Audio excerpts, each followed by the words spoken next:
ओम नमो भगवते वासुदेवाय नमः। स्वागत है आप सभी का आपके अपने चैनल कथा और भक्ति में। आज आप इस वीडियो में सुनेंगे निर्जला एकादशी की व्रत कथा और महत्व। तो चलिए वीडियो शुरू करते हैं। सभी बोलो भगवान विष्णु की जय, माँ लक्ष्मी जी की जय। निर्जला एकादशी का व्रत रखने मात्र से सभी एकादशियों का व्रत रखने के बराबर फल मिल जाता है। ज्येष्ठ मास के शुक्ल पक्ष की एकादशी तिथि को आने वाली निर्जला एकादशी के दिन निर्जल व्रत रखना चाहिए, दान पुण्य करना चाहिए और ब्राह्मणों को भोजन कराने के बाद पारण करना चाहिए। व्रती को पूजा के दौरान निर्जला एकादशी का व्रत रखना व कथा का पाठ जरूर सुनना चाहिए या पढ़ना चाहिए। तो चलिए अब निर्जला एकादशी की व्रत कथा को शुरू करते हैं। युधिष्ठिर ने कहा, ही जनार्दन, आपने अपरा एकादशी का महत्व सुनाया, अब कृपया ज्येष्ठ शुक्ल पक्ष की एकादशी का वर्णन करें। भगवान श्री कृष्ण बोले, हे राजन, इसका वर्णन सत्यवर्ती पुत्र वेद व्यास जी करेंगे, क्योंकि वे सभी शास्त्रों के ज्ञाता और वेदों में पारंगत हैं। तब वेद व्यास जी ने कहा, दोनों पक्षों की एकादशी को भोजन नहीं करना चाहिए। द्वादशी के दिन स्नान आदि कर भगवान केशव की पूजा करके नित्य कर्मों से निर्वृत्त होकर पहले ब्राह्मणों को भोजन कराएं, फिर स्वयं भोजन करें। एकादशी को भोजन नहीं करना चाहिए। पितामह, मेरी बात ध्यान से सुनिए।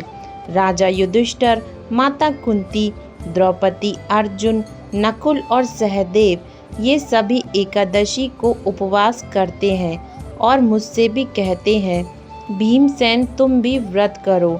मैं उनसे कहता हूँ, मुझसे भूख सहन नहीं होती है। यह सुनकर व्यास जी ने कहा, यदि तुम्हें स्वर्ग प्राप्त करना है और नरक से बचना है तो दोनों पक्षों की एकादशी को उपवास करो। भीमसेन बोले, हे महाबुद्धिमान पितामह, मैं सत्य कहता हूँ कि एक बार भोजन करके भी उपवास करना मेरे लिए कठिन है, फिर बिना खाए कैसे रह सकता हूँ।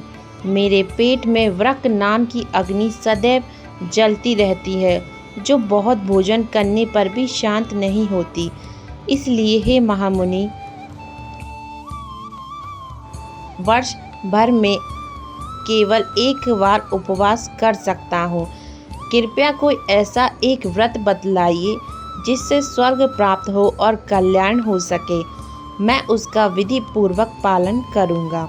व्यास जी ने कहा, भीम श्रेष्ठ मास में जब सूर्य वृश्चिक या मिथुन राशि में रहते हैं, उस समय जो एकादशी आती है उसका यम नियम से और निर्जल उपवास करो। केवल कुल्ला या आचमन के लिए ही जल ग्रहण किया जा सकता है। इसके अतिरिक्त किसी भी प्रकार का जल विद्वान पुरुष को मुख में नहीं लेना चाहिए, अन्यथा व्रत भंग हो जाता है। एकादशी को सूर्य उदय से लेकर अगले दिन के सूर्य उदय तक मनुष्य को जल का त्याग भी करना चाहिए, तभी यह व्रत पूर्ण होता है। द्वादशी को प्रातः स्नान करके विधि पूर्वक ब्राह्मणों को जल और सुवर्ण का दान करना चाहिए। इसके पश्चात जितेंद्र पुरुष ब्राह्मणों के साथ स्वयं भोजन करे। वर्ष भर में जितनी भी एकादशियां आती हैं, उनका जो पुण्य फल होता है वह सब केवल निर्जला एकादशी के व्रत से प्राप्त हो जाता है, इसमें तनिक भी संदेह नहीं है। शंख चक्र और गदा धारण करने वाले भगवान केशव ने स्वयं मुझसे कहा था कि यदि कोई मनुष्य सभी बातों को छोड़कर केवल मेरी शरण में आ जाए और एकादशी को निराहार रहे तो वह सब पापों से मुक्त हो जाता है।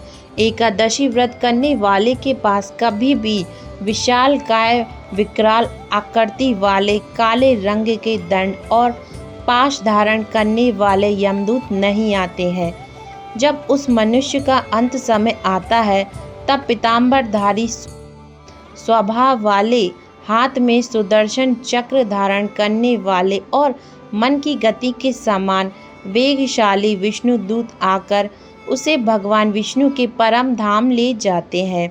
इसलिए मनुष्य को निर्जला एकादशी को पूर्ण श्रद्धा और विधि पूर्वक उपवास करना चाहिए। तुम भी यम और श्री हरि की पूजा के साथ यह व्रत करो, जिससे सभी पापों की शांति हो सके। चाहे स्त्री हो या पुरुष, यदि उसने मेरु पर्वत के बराबर भी महान पाप किया हो तो भी वह एकादशी के प्रभाव से भस्म हो जाता है। जो मनुष्य उस दिन जल के नियम का पालन करता है वह पुण्य का भागी होता है। उसे एक एक पहर में करोड़ों स्वर्ण मुद्राएं दान करने के बराबर फल प्राप्त होता है। निर्जला एकादशी के दिन जो भी स्नान, दान, जप, होम आदि किया जाता है वह सब अक्षय फल देता है। यह स्वयं भगवान श्री कृष्ण का वचन है। इस व्रत को विधि पूर्वक करने से मनुष्य वैष्णव पद को प्राप्त करता है। जो मनुष्य एकादशी के दिन अन्न खाता है वह पाप खाता है। वह इस लोक में चंडाल के समान होता है और मनुष्य के बाद उसे दुर्गति प्राप्त होती है। जो व्यक्ति ज्येष्ठ शुक्ल पक्ष की एकादशी को उपवास करके दान करता है वह परम पद को प्राप्त करता है। जो एकादशी का व्रत करते हैं वे ब्रह्म हत्या, शराब पीना, चोरी करना और गुरु का अपमान करने जैसे महापापों से भी मुक्त हो जाते हैं। हे कुंती पुत्र, निर्जला एकादशी के दिन श्रद्धालु स्त्री पुरुषों के लिए जो विशेष दान और कर्तव्य बतलाए गए हैं उन्हें सुनो। उस दिन जल में शयन करने वाले भगवान विष्णु की पूजा करनी चाहिए और जलमयी धेनुका का दान करना चाहिए। अगर संभव हो तो वास्तविक गाय का धृतमयी धेनु का दान करना उचित है। साथ ही पर्याप्त दक्षिणा और विभिन्न प्रकार के मिष्ठानों द्वारा ब्राह्मणों को श्रद्धा पूर्वक संतुष्ट करना चाहिए। ऐसा करने से ब्राह्मण अवश्य प्रसन्न होते हैं और उनके प्रसन्न होने पर भगवान श्री हरि मोक्ष प्रदान करते हैं। जो लोग शम, दम और दान में प्रवृत्त होकर श्री हरि की पूजा करते हैं और रात्रि में जागरण के साथ वह यह व्रत करते हैं वे अपनी 100 पीढ़ियों को और आने वाली 100 पीढ़ियों को भगवान वासुदेव के धाम में पहुंचा देते हैं। इस दिन अन्न, वस्त्र, गौ, जल, शैया, सुंदर आसन, कमंडलू और छाता आदि दान करना चाहिए। जो व्यक्ति उत्तम और सुपात्र ब्राह्मण को जूता दान करता है वह सोने के विमान पर बैठकर स्वर्ग में प्रतिष्ठित होता है। जो व्यक्ति इस एकादशी की महिमा को श्रद्धा से सुनता है और जो श्रद्धा पूर्वक इसका वर्णन करता है वे दोनों स्वर्ग लोक को प्राप्त करते हैं। चतुर्दशी युक्त अमावस्या के सूर्य ग्रहण में जो फल श्रद्धा से प्राप्त होता है वही इस एकादशी के श्रवण से प्राप्त होता है। सुबह दंत धावन करके यह संकल्प लेना चाहिए कि मैं भगवान केशव की प्रसन्नता के लिए एकादशी को निराहार रहूँगा और आचमन के अतिरिक्त अन्य किसी प्रकार का जल ग्रहण नहीं करूँगा। द्वादशी के दिन भगवान विष्णु की गंध, पुष्प, फूल और वस्त्रों से विधि पूर्वक पूजा करें। जल का कलश दान करते हुए मंत्रोच्चार के साथ संकल्प करें। देव देव हरिकेश यानी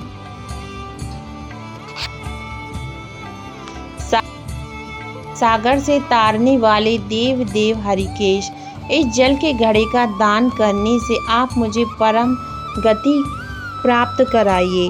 भीमसेन ज्येष्ठ मास में शुक्ल पक्ष की जो शुभ एकादशी होती है उसका निर्जल व्रत करना चाहिए और उस दिन श्रेष्ठ ब्राह्मणों को शक्कर के साथ जल के घड़े का दान करना चाहिए। ऐसा करने से मनुष्य भगवान विष्णु के करीब पहुंचकर सुख और आनंद का अनुभव करते हैं। इसके बाद द्वादशी को ब्राह्मणों को भोजन कराने के बाद स्वयं भोजन करना चाहिए। जो इस प्रकार पूर्ण रूप से पाप नाशनी एकादशी का व्रत करता है वह सब पापों से मुक्त हो अनामय पद को प्राप्त होता है। यह सुनकर भीमसेन ने भी इस शुभ एकादशी व्रत का आरंभ किया। तब से यह लोक में पांडव द्वादशी के नाम से विख्यात हुई। बोलो श्री हरि विष्णु की जय, माँ लक्ष्मी जी की जय। धन्यवाद आप सभी का कथा सुनने के लिए। ये थी निर्जला एकादशी की व्रत कथा। हरे कृष्णा, राधे राधे।